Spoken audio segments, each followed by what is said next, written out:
সুখে থাকা আর শান্তিতে থাকা দুটো আলাদা বিষয়। এখন আমি আপনাদেরকে সাইকোলজির ব্যাপারে কিছু বলবো, খুবই আকর্ষণীয় কিছু বিষয়। আর এই তথ্যগুলো আমাদেরকে কোরআনের বাণী বুঝতে আরও বেশি সহায়তা করবে। আর আমার আলোচনার পুরোটাই নিয়ে, আর এই বাণীটি আছে সূরা নাজমের মধ্যে, ও আল্লাইসা লিল ইনসানি ইল্লা মা সাআ, এবং মানুষ তাই পায় যা সে করে। এখন আপনারা আমার সাথে থাকার চেষ্টা করুন। সর্বপ্রথম আর সবচেয়ে ছোট যা মানুষ সন্ধান করে, বিশেষ করে তরুণ প্রজন্ম যা চায়, আমি জানি শ্রোতাদের মধ্যে মনে মনে তরুণ লোক আছেন, কিন্তু আমি এখানে যারা বয়সে তরুণ তাদের বলছি। আমি চাই আপনারা এটা বুঝতে পারুন যে সবচেয়ে তুচ্ছ কিছু যখন জীবনে সন্ধান করা হয়, তখনই আসলে সুখের সন্ধান করা হয়। এটা আসলেই সব থেকে তুচ্ছ। আমি বলছি কেন আমার এই ধারণা। যেমন শনিবারে ঘুম থেকে উঠে বাড়ির কাজ করতে ইচ্ছা করে না, তাই 12টা পর্যন্ত ঘুম দিয়ে ওঠেন আপনি। আপনার তখন কী অনুভূতি হয়? আপনি তখন সুখী। সুখী হওয়া আসলে কষ্টের কিছু না। কোনো কোনো ছেলে সারা রাত ভিডিও গেমস খেললো, তার মাথা ব্যথা করে, কিন্তু যেহেতু সেই গেম শেষ করতে পেরেছে তাই সে সুখী। কেউ কাজে যাওয়ার আগে ফোন পায় যে আজকে আবহাওয়া খারাপ, তাই কাজে যেতে হবে না, এতেই তার সুখ বোধ করে। সুখ পাওয়া খুবই সহজ, বিশেষ করে ছোট জিনিসের ক্ষেত্রে। অবশ্য সম্পর্কের থেকে সুখী হওয়া এর চেয়ে কঠিন। বাবা মাকে সুখী করা, অথবা বাবা মা যেন আমার উপরে খুশি থাকে, এটা করা কঠিন। আর স্ত্রীকে খুশি করা, এটা নিয়ে কথা না বলাই ভালো। আসুন আমরা এটা নিয়ে কথা না বলি। কিন্তু শুধু নিজের জন্য, যেমন আপনি একটা সিনেমা দেখলেন, আপনি এতেই খুশি। অথবা আপনার বন্ধুর সাথে দেখা হলো, আপনি খুশি। আপনি আপনার পছন্দের রেস্টুরেন্টে খেতে গেলেন, আপনি অনেক খুশি। এটা খুব কঠিন কিছু না, কিন্তু এটা যেমন দ্রুত আসে তেমনি দ্রুত চলে যায় এবং আপনার আবার ভালো না লাগা শুরু হয়। আপনি হতাশ হয়ে যান এবং আবার সুখী হওয়ার চেষ্টা করেন। এটা অনেকটাই মাদকাসক্তির মতো, কারণ এটা আপনার সাথে সর্বদা থাকে না। আর এটাই হলো সবচেয়ে নিম্ন স্তরের সন্ধান। তাই মানুষ যখন বলে আমি শুধু সুখী হতে চাই, আমি আসলে জানি না সে কি বোঝাতে চাচ্ছে। কারণ কোনো মানুষই সবসময় সুখী নয়। আল্লাহ আমাদেরকে অনেক অনেক অনুভূতি দিয়েছেন এই জীবন অভিজ্ঞতা অর্জনের জন্য, এবং এর সবগুলোই সুস্থ জীবনের অংশ। সুখ হলো এদের একটি মাত্র। যদি আপনার আকাঙ্ক্ষা শুধু সুখী হওয়া হয়, তাহলে আমাকে বলতেই হচ্ছে যে আপনি হতাশ হবেন। সুখ কখনোই ঘটবে না, আপনি কখনোই চিরসুখী হতে পারবেন না। এটা আসলে এভাবে কাজ করে না। আমি বলছি না যে আপনাকে হতাশ হতে হবে। আমি যা বলতে চাচ্ছি তা হলো সংগ্রামও জীবনের একটি অংশ। যখন আপনি বার্ষিক পরীক্ষার জন্য প্রস্তুত হচ্ছেন, আপনি কিন্তু সুখী নন, বা 3 ঘন্টার পরীক্ষার মাঝে আপনি সুখী নন। যারা ব্যায়াম করেন তারা তাতে সুখ পান না। হ্যাঁ, ফলাফল দেখে তারা অবশ্যই সুখী হন, কিন্তু ঘাম ঝরানো পরিশ্রম করার সময় নিশ্চয়ই তারা সুখী নন। নিজের চেহারা দেখলেই বুঝতে পারবেন, ঠিক যেন সিলভেস্টার স্ট্যালোনের মতো। যাই হোক, তাহলে সবচেয়ে নিম্ন স্তরের আকাঙ্ক্ষা কি? সুখ। আসুন এবার পরের ধাপ দেখি। পরের ধাপ মানে এটা অর্জন করতে আরও চেষ্টা করতে হয়। আর আমার বড় নয়, আমি যতই উপরের ধাপে যাব, সেটা অর্জনের জন্য ততই কষ্ট করতে হবে। তো এর পরের ধাপ হলো কুল দেখানোর আকাঙ্ক্ষা।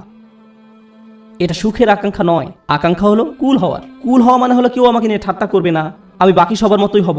কেউ আমাকে নির্দেশ করে বলবে না যে তুমি এমন কাপড় কেন পরছো, এমন কথা কেন বলছো, তোমাকে এমন দেখাচ্ছে কেন, তুমি এভাবে চলো কেন, ওদের সাথে কেন মেশো, এটা কেন কিনছো, ওটা কেন করছো, গাড়ি কেন চালাও। আপনাকে আলাদা করে ভাববে, আপনি এটা চান না। আপনি যে কোনোভাবে সবার সাথে মিশে যেতে চান এবং কারো সমালোচনার বস্তু হতে চান না। আপনি অদৃশ্য হয়ে যেতে চান বাকি সবার মাঝে, যেন আপনাকে বাকি সবার মতো কুল ভাবা হয়। আর এই জন্য পরিশ্রম করতে হয়।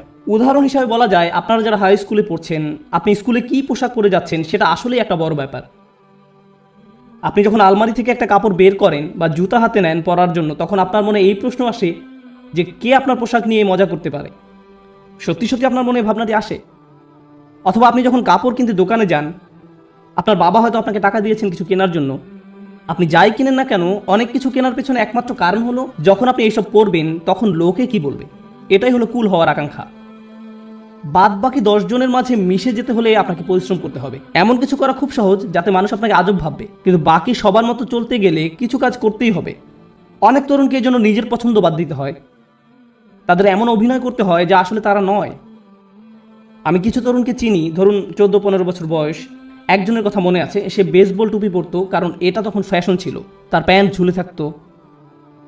সে আমার কাছে এসে কান্না শুরু করলো। আমি তার কাছে বসলাম, আর সে আমাকে বলল, আমি এমন কাপড় পরতে পছন্দ করি না, আমি এটা ঘৃণা করি। কিন্তু আমি যদি এমন না করি তাহলে বাকিরা আমাকে নিয়ে মজা করে। আমি তাই বাধ্য হয়ে এমন করি। আমি গালি দিতে পছন্দ করি না, কিন্তু প্রায় গালি দেই যখন স্কুলে থাকি, কারণ আমাকে বাকিদের মতো হতে হবে। তাহলে সবচেয়ে তুচ্ছ আকাঙ্ক্ষা হলো সুখের আকাঙ্ক্ষা। এর পরের ধাপ হলো কুল হওয়ার আকাঙ্ক্ষা। এর পরের পর্যায়ে কি? জনপ্রিয় হওয়ার আকাঙ্ক্ষা। আমি সবার মাঝে মিশে যেতে চাই না, আমি সবচেয়ে জনপ্রিয় হতে চাই। আমি এমন হতে চাই যেন সবাই আমার বন্ধু হতে চায়। এমন হতে চাই যেন সবাই লাঞ্চের সময় আমার কথা শোনে। আমি এমন হতে চাই যেন কেউ আমাকে নিয়ে মজা করার আগেই যেন আমি তাদেরকে নিয়ে মজা করতে পারি। আর প্রায় সময় আপনারা দেখবেন যে স্কুলে যেসব বাচ্চারা জনপ্রিয়, তাদের জনপ্রিয়তার কারণ হলো তারা অন্যদেরকে নিয়ে মজা করে, আর সবাই তাদের ভয় পেয়ে তাদের কথা মতো চলে, যেন তারা কেউ পরবর্তী শিকারে পরিণত না হয়। যদিও আমি এখানে অল্প বয়স্কদের কথা বলছি, কিন্তু এমনটা প্রাপ্তবয়স্কদের ক্ষেত্রেও হয়, অবশ্যই হয়, আমাদের আঙ্কেল আন্টিদের ক্ষেত্রেও হয়ে থাকে, কোনো সন্দেহ নেই।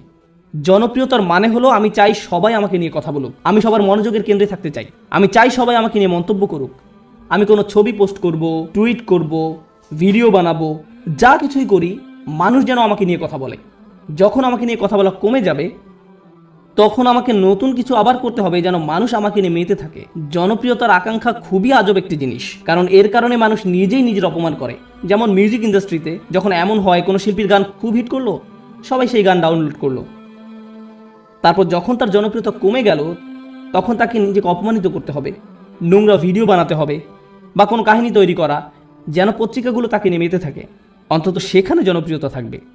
কারণ তারা নিজের গুণের কারণে আর জনপ্রিয়তা পাচ্ছে না, তাদের পরের গানগুলো বা ভিডিওগুলো আগের মতো বিক্রি হচ্ছে না।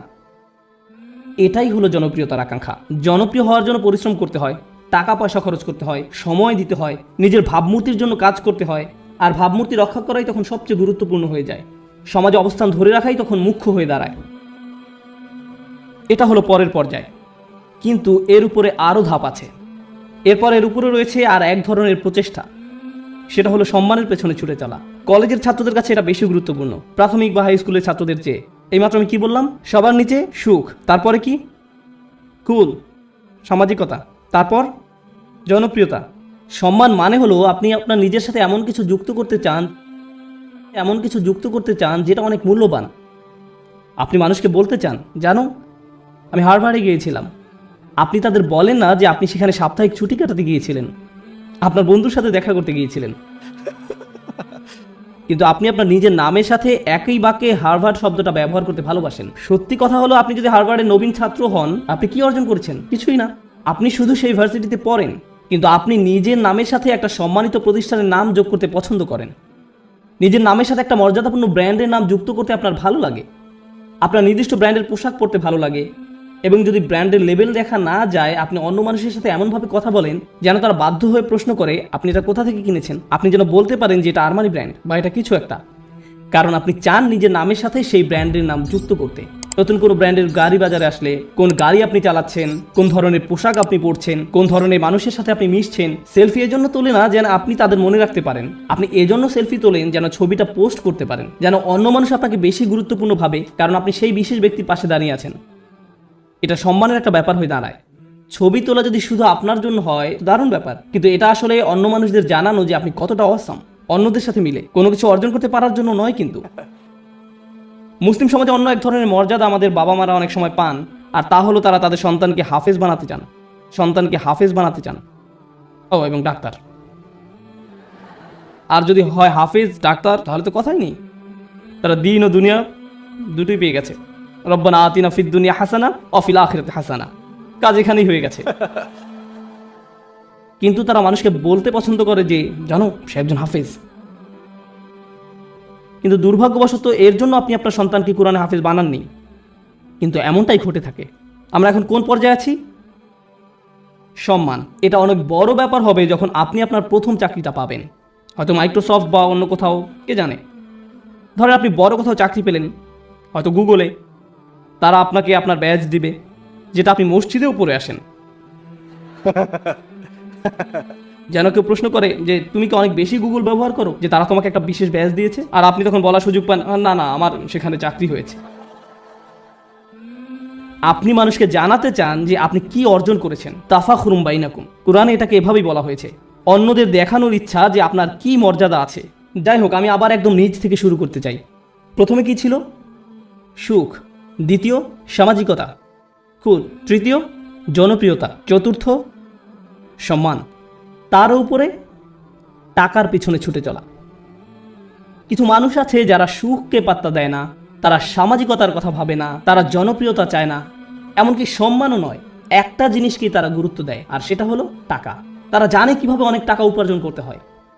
এই মানুষগুলো ময়লা জামা, পুরনো ছেঁড়া জিন্স পরে থাকে, 88 মাজদা মিয়াটা গাড়ি চালায়, কিন্তু এই সব নিয়ে তাদের কোনো ভ্রুক্ষেপ নেই, কারণ তারা মাসে $10 মিলিয়ন উপার্জন করে। আমার এমন মানুষের সাথে দেখা হয়েছে যারা বছরে শত শত মিলিয়ন ডলার উপার্জন করে, এবং আপনি বুঝবেনই না সেটা, কারণ তার চুল উস্কো খুস্কো, তার মধ্যে এক অন্যরকম ভাব আছে যে সে ব্যস্ত, বা ব্যস্ততার জন্য নাও হতে পারে, কারণ সে এগুলো পাত্তাই দেয় না। সে শুধু জানে কিভাবে ব্যবসা করতে হয়, ব্যবসায় সে একটা বিস্ময়, আর সেটা নিয়েই সে শুধু চিন্তা করে। সে খালি এটাই চিন্তা করে যে বিক্রয় কিভাবে বাড়ানো যায়, কিভাবে ব্যবসার আরো সম্প্রসারণ হবে, কিভাবে আমি নতুন ওয়্যার হাউস খুলবো। সুবহানাল্লাহ, তারা অবিশ্বাস্য ধরনের মানুষ। যাই হোক, ময়ের উপরে উঠলে কি আরো কঠোর পরিশ্রম করতে হয়। সুখী হতে কোনো পরিশ্রম করতে হয় না, সবার মতো হতে কিছু পরিশ্রম করতে হয়, জনপ্রিয় হতে আরো কিছু কাজ করতে হয়, সম্মান বা সম্মানিত কিছুর সাথে জড়িত হওয়ার জন্য আরো শ্রম দিতে হয়, অনেক টাকা কামাতে হলে অনেক শ্রম দিতে হয়। এক অবিশ্বাস্য রকমের কর্মস্পৃহা লাগে, তারা কোনো বিরতি নেয় না। এর উপরে উঁচু স্তর আছে। যাই হোক, আমি যখন বলছিলাম কিছু একটা করতে বেশি শ্রম দিতে হয়, যখনই আমি কোনো উঁচু লেভেলের কথা বলি, আপনাকে সেখানে যেতে বেশি কষ্ট সহ্য করতে হবে, আপনাকে যন্ত্রণা সহ্য করতে হবে সেখানে পৌঁছাতে, সেখানে পৌঁছাতে। সুতরাং আমরা এখন টাকার উপরে লেভেলে আছি, আর টাকার উপরে সেই মানুষটা শুধু 1 নম্বর হতে চায়। তারা যে কোনো কাজে চরম উৎকর্ষতা অর্জন করতে চায়, তারা অন্যদের ছাড়িয়ে যেতে চায়। আমি শুধু আমার কোম্পানির প্রোগ্রামার হতে চাই না, আমি এই কোম্পানির শীর্ষস্থানীয় প্রোগ্রামার হতে চাই। আমি শুধু এই ক্লাসের ছাত্রই হতে চাই না, আমি 1 নম্বর হতে চাই। আমি শুধু এসএটি পরীক্ষায় বেশি নম্বর পেতে চাই না, আমি সর্বোচ্চ নম্বর পেতে চাই। আমি শুধু বাস্কেটবল খেলোয়াড় হতে চাই না, আমি NBA তে যেতে চাই, আর আমি MVP হতে চাই। কখনোই খুশি হতে পারে না। তারা শুধু নিজেদেরকে আরো কঠোর পরিশ্রম প্রচেষ্টা চালাতেই থাকে, তারপরেও তারা নিজেদেরকে নিয়ে সন্তুষ্ট হতে পারে না। এই ধরনের মানুষরা তাদের কাজে চরম উৎকর্ষ অর্জন করতে সক্ষম হয়, সেটা পড়াশোনায় হোক, শরীরচর্চায় হোক, বা অ্যাথলেটিক হোক, তাদের কর্মক্ষেত্রে, তাদের গবেষণা যাই হোক না কেন, তারা তাদের শীর্ষস্থান অর্জন করা চাই। তাদের 1 নম্বর হতে হবে। নিজেদের নিয়ে কখনোই খুশি হতে পারে না। তারা নিজেদেরকে কার সাথে তুলনা করে এটা জানা খুব গুরুত্বপূর্ণ। নিজেকে তারা গতকালকের সাথে তুলনা করে।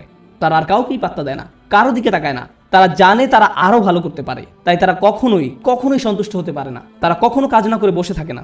তারা সব সময় বলতে থাকে আমাকে আরো কাজ করতে হবে। অন্য সবাই হয়তো বলবে আপনি সত্যি বিস্ময়কর, কি চমৎকার কাজ করেছেন আপনি, তো তাতে কি, আমি জানি এর চেয়েও ভালো করার ক্ষমতা আমার আছে। তাই তারা মানুষের প্রশংসা, সুনাম কিছুকেই গুরুত্ব দেয় না। যারা ভাবে যে তারা আসলে দারুণ কাজ করছে, কিছুকেই গুরুত্ব দেয় না। তারা চেষ্টা করেই যায়।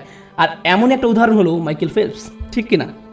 কত মানুষ তার প্রশংসা করেছে সব রেকর্ড ভেঙে ফেলার জন্য, কিন্তু আপনার কি ধারণা যে সে বসে ভাবছে আমি তো রেকর্ড ভেঙেছি, এখন আমার সম্মান আছে, তাই আমি এখন কিছুর অবসর নিতে পারি? সে কি অর্জনের চেষ্টা করেছে? উৎকর্ষতা। তাই সে কখনোই সন্তুষ্ট হতে পারবে না। সে চেষ্টা করতেই থাকবে, মেশিনের মতো সামনে যেতেই থাকবে আরো দ্রুত গতিতে। এমন মানুষ দুনিয়াতে খুব কমই আছে, খুবই কম। অনেকেই এখানে বসে আছেন যারা স্কুলে পাশ করার গ্রেড পেলেই খুশি,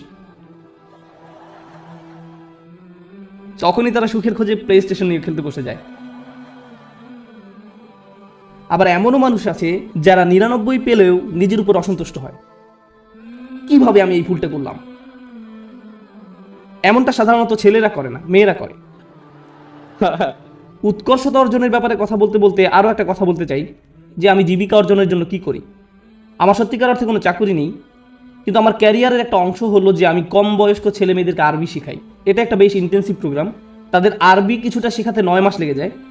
ক্লাসের অর্ধেক থাকে ছেলে আর অর্ধেক মেয়ে, 30 জন ছেলে 30 জন মেয়ে। মেয়েরা গত 5 বছর ধরে এই পরীক্ষায় ছেলেদের চেয়ে অনেক ভালো নাম্বার পেয়েছে, খুবই ভালো করেছে তারা। কিন্তু ছেলেরা ক্রমাগতভাবেই খুশি। মেয়েরা সবসময় মন খারাপ করে থাকে, আমাকে বলে উস্তাদ আমি জানি আমি 100 পেয়েছি, কিন্তু আমি নিশ্চিত নই যে আমি ঠিকমতো বুঝতে পেরেছি কিনা। এদিকে এক ছেলে 25 নম্বর পেয়েছে, আর সে বলছে ওকে আমি বুঝতে পেরেছি। আমি পুরোপুরি ভিন্ন প্রজাতির মানুষদের সাথে কাজ করছি একই ক্লাসরুমের মধ্যে, তাদের পুরোপুরি ভিন্ন মন মানসিকতা। তাই আমার ছেলেদের বলতে হয় যে মন দাও, অপদার্থ কোথাকার, তুমি বোঝোনি, কিছু কাজ করো। আর এদিকে মেয়েদেরকে আমার বলতে হয় শান্ত হও, তুমি ঠিকই বুঝতে পেরেছো। আমি তো ছেলেদেরকে বলতে পারি না হালকাভাবে নিতে, কারণ এর চেয়ে বেশি হালকাভাবে নেওয়া যায় না, এটা সম্ভব নয়। সুতরাং আমরা কোথায় পৌঁছেছি, কি নিয়ে কথা বলছিলাম? ঠিক আছে, আমাকে একটু সাহায্য করুন। একদম নিচ থেকে আবার শুরু করতে চাই। সুখ, সামাজিকতা, জনপ্রিয়তা, সম্মান, টাকা, উৎকর্ষের উপর কি থাকতে পারে? উৎকর্ষের উপরও একটা কিছু আছে, আর সেটা হলো প্রভাব। আমি কি পেলাম সেটা গুরুত্বপূর্ণ নয়। আমি গুরুত্ব দেই না যদি আমি অন্যদের চেয়ে বেশি টাকা উপার্জন করি। আমি পাত্তা দেই না যদিও আমি 1 নম্বর। আমার কাছে সেটা গুরুত্বপূর্ণ নয়।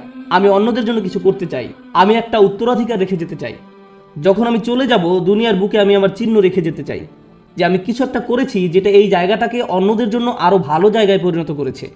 আমি প্রভাব বিস্তারকারী ব্যক্তি হতে চাই অন্য জিনিসের উপরে এবং অন্য মানুষের উপরে, আমার চারপাশের পরিবেশের উপরে। আমরা এখন অমুসলিমদের কথা বলছি, আমরা এখনো বিশ্বাসীদের কথা বলছি না।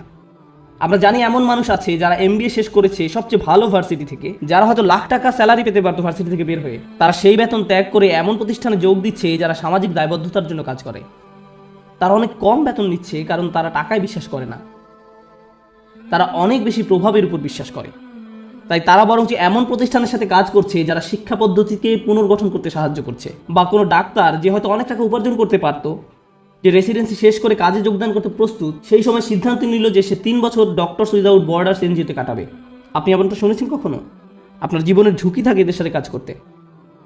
যুদ্ধ বিধ্বস্ত অঞ্চলে এরা মানবিক কাজ করে। কিন্তু কেন এই ছেলেটা যাচ্ছে, কেন এই মেয়েটা যাচ্ছে? কারণ পয়সা আসা শুরু করলে আমি কোন ধরনের গাড়ি কিনবো সেটা নিয়ে দুশ্চিন্তা না করে সে বেশি চিন্তিত পৃথিবীতে সে কি প্রভাব রেখে যেতে পারবে সেটা নিয়ে। তারা সাহায্য করতে চায়, তারা ভালো কিছু করতে চায়। আর এই ধরনের নিঃস্বার্থপরতা খুব কম মানুষেরই থাকে। এই মইয়ের যত উপরে আমরা যাই ততই কম মানুষ আপনি পাবেন। আর তারা বিস্ময়কর মানুষ। তারাই হচ্ছেন সেই মানুষ যারা দুনিয়ায় পরিবর্তন এনেছে। চিন্তা করুন নেলসন ম্যান্ডেলা বা তার মতো কেউ, এমন মানুষ যাদের জেলে যেতে হয়েছে কারণ তারা কোনো কিছুতে বিশ্বাস করতেন, কারণ তারা প্রভাবে বিশ্বাস করতেন, তারা নিজের চেয়েও বেশি কিছু করতে চান, তারা বৃহৎ স্বার্থে নিজেদের বলি দিয়েছেন, তারা নিজেদের কথা চিন্তাই করেননি, তারা কোনো এক উদ্দেশ্যের দাস। আর তাই এই মানুষগুলো হলো সেই মানুষ যারা প্রভাবের জন্য কাজ করে। তারা উৎকর্ষ সাধনকারীদের চেয়েও অনেক উপরে। উৎকর্ষ এই মানুষগুলোর জন্য স্বয়ংক্রিয়ভাবেই চলে আসে। উৎকর্ষ সাধন করা তাদের লক্ষ্য নয়, এটা উপজাত হিসেবেই আসে। কেন জানেন? কারণ যদি আপনি সেরকম প্রভাব রাখতে চান আপনাকে অনবরত চেষ্টা করেই যেতে হবে। আপনি হয়তো ভাবতে পারেন যে প্রভাব সৃষ্টি এটাই হয়তো সর্বোচ্চ শিখর, কিন্তু না, এর থেকেও বড় কিছু আছে। এর উপরে আছে চূড়ান্ত সত্য। কেউ কেউ ন্যায়ের খোঁজ করে, কেউ কেউ সত্যের খোঁজ করে, কেউ কেউ আদর্শের খোঁজ করে। যারা ন্যায় বিশ্বাস করে, আর ন্যায় এমন একটা জিনিস সেটা আপনি পরিপূর্ণভাবে দুনিয়াতে দেখবেন না, দেখবেন, কিন্তু তারা এর পরোয়া করে না, তারা এটার জন্যই কাজ করেন। ও আরেকটি ব্যাপার, যখন আপনি এমন কিছু করতে চান যেটার দুনিয়াতে কোনো নজির নেই, তখন সেটা করাটাই সবচেয়ে কঠিন কাজ। তখন যদি আপনি সামান্য একটু পরিবর্তন দেখেন তাতেও আপনি উদ্দীপ্ত হয়ে যান, আপনি অনুপ্রাণিত হন এবং এটি আপনাকে আরো সামনের দিকে এগিয়ে নিয়ে যায়। কিন্তু আপনি যখন এমন একটা আদর্শের জন্য কাজ করবেন, ন্যায়ের জন্য, আপনি হয়তো ন্যায় কখনোই দেখবেন না। এই লোকেরা কেমন করে নিজেদেরকে অনুপ্রেরণা দিবে যখন তারা এমন কিছুর জন্য কাজ করে যেটা দেখা যাচ্ছে না? এরাই হচ্ছে সবচেয়ে অসাধারণ, সবচেয়ে সহনশীল ব্যক্তি। একবার তারা একটা আদর্শের পিছনে পড়লো, সবাই তাকে পাগল ভাবলো, কিন্তু তার কিছু এসে যায় না, তারা এগিয়েই চলেন। তাই এখন আমি শুরু করতে চাচ্ছি একদম সর্বোচ্চটা দিয়ে, যেটা হলো সত্যের খোঁজ। প্রসঙ্গত বলে রাখি যে আমাদের সকল নবী আলাইহিস সালামের পথে ছিল সত্যের অন্বেষণ। তারা মানুষের সাথে সত্যটা শেয়ার করতে আগ্রহী ছিলেন। এবং অনেক সময়ই রাসূলুল্লাহ সাল্লাল্লাহু আলাইহি ওয়াসাল্লাম হাদিস থেকে আমরা জানি কিয়ামতের দিন অনেক নবী আল্লাহর সামনে দাঁড়াবেন যাদের পেছনে কোনো অনুসারী থাকবে না, একজন অনুসারীও নয়, 1 বা 2 না, একেবারে শূন্য। তাদের লক্ষ্যটা কি ছিল? সত্য। তাদের প্রভাব কতটুকু ছিল? শূন্য। কিন্তু আল্লাহর দৃষ্টিতে তারা পুরোপুরি সফল। হ্যাঁ নাকি না? হ্যাঁ। এখন আমাদেরকে একটা জিনিস বুঝতে হবে, আমরা আবার এই শ্রেণী বিভাগেই যাচ্ছি, কিন্তু আমি শুধু শেষের 4টার উপরে ফোকাস করছি, অথবা হয়তো শেষ 5টার উপরে। প্রথমে কথা বলি উৎকর্ষ। আপনি যখন উৎকর্ষের খোঁজ করেন তখন আপনি কাকে নিয়ে কখনো সন্তুষ্ট থাকেন না? নিজেকে নিয়ে। প্রশ্ন হলো কেন আপনি নিজেকে নিয়ে সন্তুষ্ট নন? কারণ আপনি নিজেকে শুধু উন্নতি করতে চান না, এটা কারণ নয়। যদি আপনি ইসলামের দৃষ্টিকোণ থেকে আলোচনা করেন, আপনি নিজেকে নিয়ে সন্তুষ্ট নন এই কারণে যে আপনার প্রত্যেকেরই প্রভাব সৃষ্টির চেষ্টা করার কথা ছিল। আপনার নিজেকে নয় বরং অন্যকে নিয়ে চিন্তা করার কথা ছিল, আর এই কারণে আপনি নিজেকে নিয়ে সন্তুষ্ট হতেন না। আপনি যা ভাবছেন আল্লাহ আসলে আপনার উপর তার থেকেও বেশি দায়িত্ব দিয়েছেন। আমি চাই যে আপনারা দুটো জিনিস নিয়ে চিন্তা করুন। এটা কোরআনের একটি অন্যতম শক্তিশালী বক্তব্য। যেহেতু এটা পরিষ্কারভাবে অনুবাদ করা হয়নি তাই অনেক সমস্যা সৃষ্টি করে। লা ইউকাল্লিফুল্লাহু নাফসান ইল্লা উসআহা। আল্লাহ কোনো ব্যক্তির উপরই বোঝা দেন না। এখন যেই অংশটা আসছে সেটা হচ্ছে দুর্বল অনুবাদ, তাদের সাধ্যের অতিরিক্ত। আল্লাহ আপনার উপর সেই বোঝা চাপাবেন না যা আপনি বহন করতে পারবেন না। এই অনুবাদের জন্য আরবিটা হওয়া দরকার ছিল লা ইউকাল্লিফুল্লাহু নাফসান ইল্লা বিউসইহা, তাদের সাধ্য পর্যন্ত বোঝাতে সেখানে একটা বা থাকার কথা ছিল, কিন্তু শব্দটা হচ্ছে ইল্লা উসআহা, অর্থাৎ কাল্লাফাল্লাহু উসআনা। অর্থটি এখন পুরোই পরিবর্তিত হয়ে গেছে। প্রচলিত অনুবাদটা একদম ন্যূনতম অর্থ প্রকাশ করে, কিন্তু আপনি জানেন এই আয়াতের সত্যিকার অর্থ কি? আপনার মাঝে যে সম্ভাবনা আছে তার অতিরিক্ত কোনো কিছুর বোঝা আল্লাহ আপনাকে দেননি। ভেবে দেখুন আমি কি বলছি। আল্লাহ আপনাকে এমন কিছু বোঝা দেননি যেটা আপনার মাঝে যেই সম্ভাবনা আছে তার অতিরিক্ত। আপনার মাঝে কি আরো উন্নতি করার সম্ভাবনা আছে? হ্যাঁ। আপনি কি আরো বেশি করতে পারতেন? হ্যাঁ। এবং যেটা করতে পারেন কিন্তু করেননি, আল্লাহ আপনাকে সেটার জন্য জিজ্ঞাসাবাদ করবেন। শুধু একদম ন্যূনতম দায়িত্বটুকু নয়, বরং সর্বোচ্চটুকু। আল্লাহ চান যে আপনি নিজেকে উন্নত করতে থাকুন এবং দেখান যে আপনি আসলে কতটুকু নেয়ার জন্য তৈরি ছিলেন। এটাই হচ্ছে এখানে প্রচেষ্টার ধারণা। আমরা সুখের অন্বেষণ অস্থির নই, বরং ওটা এর সাথে বোনাস হিসাবে আল্লাহ দেবেন। আমরা অন্যের কাছে কুল বা পরিপাটি হিসাবে পরিচিত হতে চাই না। কেউ একজন একটা বোকার মতো কাজ করেছে এবং আপনি ওই নির্বোধের মতোই কাজ করতে চাচ্ছেন। আমরা কারো কাছে জনপ্রিয় হতেও আগ্রহী নই। কেন জানেন? কারণ সবার যাদের জীবনের উদ্দেশ্য সম্পর্কে কোনো ধারণা নেই, আপনি তাদের মাঝে জনপ্রিয় হতে চান মানে হচ্ছে আপনি তাদের মাঝে সবচাইতে বোকা। আমরা সম্মানের কাঙালও নই, কারণ আমরা জানি সম্মান আসে আল্লাহর তরফ থেকে। অনেক নবী ছিলেন গৃহহীন, কিন্তু তাদের সম্মান ছিল। নবীদেরকে মানুষরা ধিক্কার দিত, কিন্তু তারপরও তাদের ছিল উচ্চ সম্মান। এখন আমাদের কাছে সম্মানের সংজ্ঞাটাই ভুল। আমরা ভুল জিনিসের সাথে এটাকে জড়িয়ে ফেলেছি। ঠিক আছে? যখন উৎকৃষ্ট হবার চেষ্টা করার ব্যাপার আসে, আমাদের মুসলিমদের মাঝারি ধরনের জিনিসে সন্তুষ্ট হবার অবকাশ নেই, কোনো সুযোগ নেই। আপনি একজন মুসলিম হিসেবে নিজেকে আরো উন্নত করার জন্য ক্রমাগত চেষ্টা করতে থাকবেন। আপনি যে কাজই করে থাকেন না কেন, আপনি যদি মুখস্থ করে থাকেন তাহলে আপনি আরো বেশি মুখস্থ করার চেষ্টা করুন। আপনি যদি পড়াশোনা করে থাকেন তাহলে আরো বেশি পড়াশোনার চেষ্টা করুন। আপনি যদি কাজ করে থাকেন তাহলে আপনি আরো বেশি কাজ করার চেষ্টা করুন। আপনি যদি স্বেচ্ছাসেবী হয়ে থাকেন তাহলে আরো বেশি স্বেচ্ছাসেবা করার চেষ্টা করুন, বিশেষভাবে যখন আপনার বয়স কম। কারণ এখন দায়িত্ব অনেক কম। কিন্তু আমার হোমওয়ার্ক আছে, হ্যাঁ, কিন্তু সেটা এমন কোনো দায়িত্ব নয়। দায়িত্ব তখনই আসবে যখন আপনি বিয়ে করবেন, যখন আপনার সন্তান থাকবে। এখন আপনি মুক্ত। এখন আপনার যে স্বাধীনতা আছে সেটা জীবনের আর কোনো পর্যায়েই থাকবে না। পেছনে বসে ভিডিও গেমস খেলার সময় নয় এটা। এখন শুধু বসে থেকে মুভির পর মুভি দেখার সময় নয়। এখন সময় নয় যে নতুন অ্যাভেঞ্জার্স বা এরকম কিছু নিয়ে আপনি ব্যস্ত থাকবেন। এটা সেই সময় নয়। পুরো পৃথিবী অপেক্ষা করছে আপনি কি প্রভাব ফেলবেন দুনিয়াতে সেটার জন্য। আপনি এমনি বসে সময় নষ্ট করতে পারেন না। অন্যরা করতে পারে, ভালো, তাদের কোনো বৃহত্তর লক্ষ্য নেই। কিন্তু আপনাকে হতে হবে শ্রেষ্ঠ, কারণ আপনি এখন থেকেই প্রভাব সৃষ্টি করা নিয়ে চিন্তা করেন। দর্শকদের মাঝে বসে থাকা প্রত্যেক তরুণ ছেলে এবং মেয়ের চিন্তা করা উচিত, আল্লাহ আমাকে কি দিয়েছেন, আমাকে আল্লাহ কোন গুণটি দিয়েছেন, এবং এই গুণটি দিয়ে আমি দুনিয়াতে কি পরিবর্তন আনতে পারি, এই গুণ দিয়ে আমি কি করব। আর আপনি যখন এটা নিয়ে চিন্তা করবেন তখন আপনি সত্যিকারভাবে বুঝতে পারবেন আপনি কিসের জন্য কাজ করছেন। আপনি কাজ করছেন আল্লাহর সাথে দেখা হবার স্বপ্ন নিয়ে, এবং সেটাই হচ্ছে আমাদের আসল সত্য। আপনি আল্লাহকে এটা দেখাতে চান যে আপনি আপনার সামর্থ্যের মধ্যে যা আছে তার সবটুকু করেছেন। সবচেয়ে ভালো ঘুমের অভ্যাস আপনার থাকা উচিত, সবচেয়ে ভালো খাবার, সবচেয়ে ভালো ব্যায়াম করার অভ্যাস আপনার থাকা উচিত। আপনার হওয়া উচিত সবচেয়ে ভালো ইবাদতকারী। আপনার হওয়া উচিত সবচেয়ে পড়াশোনায় উন্নত। আপনার জীবনে আপনি যা যা করে থাকেন প্রত্যেকটি কাজে আপনার উৎকর্ষ অর্জনের চেষ্টায় রত হতে হবে। আপনার বাজে জাঙ্ক খাবার খাওয়ার অভ্যাস ত্যাগ করা উচিত। আপনি এমন কেউ হবেন না যারা অযথা ঘুরে ফিরে আড্ডা দিয়ে সময় নষ্ট করে। আপনি অবশ্যই অবসর কাটাবেন, কিন্তু এমনকি যখন আপনি খেলবেন তখনও সবচেয়ে ভালো খেলুন। স্কুলের বা কলেজের অন্য ছেলেরা যখন তাকে দেখবে তারা বলবে আমি এর মতো হতে চাই। তার সবকিছু অসাধারণ, তার সবকিছুতেই সে চ্যাম্পিয়ন। আপনাদের তেমন লোক হওয়া উচিত। উম্মার এরকম লোক দরকার, শ্রেষ্ঠ লোক, এবং এ ধরনের লোকেরাই প্রভাব সৃষ্টি করতে পারে। আরেকটি ব্যাপার কি জানেন? আমাদের বাবা মায়েরা খুবই দুঃখজনক, কারণ তাদেরকে কখনো এটা শেখানো হয়নি। তারা কখনো এই যে সিঁড়িটা এর সাথে পরিচিত হননি। তাদের কাছে সর্বোচ্চ শিখর মানে হচ্ছে সম্মান, আর এর উপরে গেলে টাকা পয়সা। তাই আপনাদেরকে নিয়ে তাদের একমাত্র চিন্তা হচ্ছে সম্মান আর অর্থ। একটা চাকরি খোঁজো যেন তুমি সম্মান পেতে পারো। আর আমরা বলতে পারি আমাদের ছেলে একটা চাকরি করে, সে ডাক্তার, সে এটা, সে ওটা, আর হয়তো আমাদের এক সময় অনেক টাকাও হবে আর আমরা সেটা মানুষকে দেখাতে পারবো। শেষ।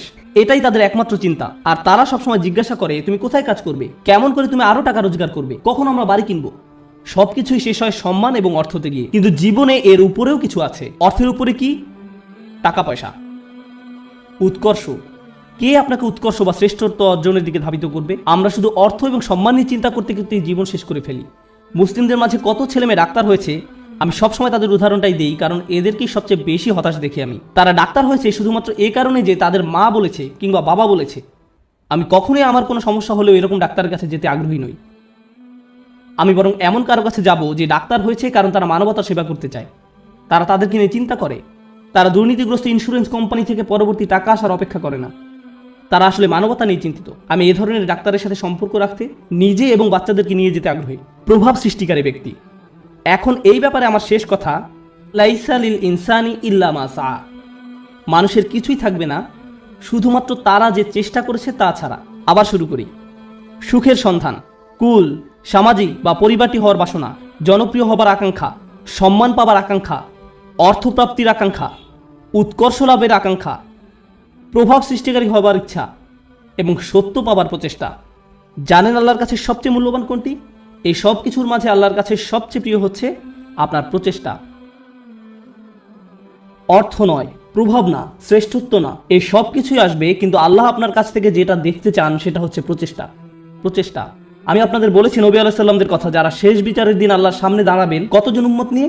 0। কিন্তু তারপরেও আল্লাহ তাদেরকে জান্নাতের সর্বোচ্চ আসনে আসীন করবেন, কারণ আল্লাহ সম্মান জানাবেন তাদের প্রত্যয়কে, তাদের প্রচেষ্টাকে, তাদের চারিত্রিক দৃঢ়তাকে। তারা কঠিন সময় পড়েছিলেন এবং তারা সেটা মোকাবেলা করেছেন। যদি আপনি নূহ আলাইহিস সালামের প্রতি বছরের একটা প্রোগ্রেস রিপোর্ট দেখতে চান, চলুন একটা গ্রোথ চার্ট বানিয়ে দেখি কতজন মানুষ মুসলিম হয়েছে প্রতি বছর, যেমনটা করা হয় প্রতি বছর প্রতিবেদনে। কতজন মানুষ মুসলিম হয়েছে প্রতি বছর? 950 বছর। চার্ট নিশ্চয়ই ঊর্ধ্বমুখী ছিল না, বরং সেটা ছিল অপরিবর্তনশীল। এমনকি কখনো কখনো হয়তো নিম্নমুখীও ছিল। কেউ হয়তো ইসলামের খুব কাছাকাছি এসেছে, আবার দূরে সরে গেছে। এর মানে কোনো প্রভাব তৈরিই হয়নি। আমরা নূহ আলাইহিস সালামের কোন জিনিসটাতে এত সম্মান করি? ক্রমাগত প্রচেষ্টা। আমাদেরকে হতে হবে ক্রমাগত প্রচেষ্টারত এবং প্রত্যয়ী মানুষ। আল্লাহর সামনে দাঁড়ানোর মতো কিছুই থাকবে না যদি আমাদের এই প্রচেষ্টাটুকু না থাকে। তরুণরা দয়া করে মনোযোগ দিয়ে শুনেন আমি কি বলছি। একটু চিন্তা করো, তোমার জীবনের সার্থকতা কোথায়? যদি তোমার জীবন মানে হয় শুধু একটা ভিডিও গেম থেকে অন্য ভিডিও গেম, যদি তোমার জীবন মানে হয় শুধু টিভি শো এর একটা পর্ব থেকে অন্য পর্ব, তুমি কিসের জন্য চেষ্টা করছো? এতে কি আসে যায় যদি তুমি একটা ভিডিও গেমে ট্রফি জিতো অথবা 100% সিনক্রোনাইজেশন পাও? এতে কি আসে যায়? কি এমন হবে এতে? পৃথিবীর জন্য তা কোনো পরিবর্তনই আনবে না। তুমি কতগুলো পুশ আপ করতে পারো এটা কেউ গুরুত্ব দেয় না। তোমাকে এর চেয়ে বেশি কিছু চিন্তা করতে হবে, এর চেয়ে বড় উচ্চ মর্যাদাশীল কিছু চিন্তা করতে হবে। এবং যখন তুমি সেটা করা শুরু করবে, আল্লাহ তোমাকে সুখ দিবেন। যখন তুমি সত্যিকার অর্থেই চেষ্টা করবে, জীবনটা তখন অর্থবহ হবে। আর জীবনটা যখন অর্থবহ হবে, সুখ এবং আনন্দ এনে দেবে। যখন তোমার জীবনে কোনো প্রচেষ্টা থাকবে না, তখন জীবনের কোনো অর্থ তুমি খুঁজে পাবে না।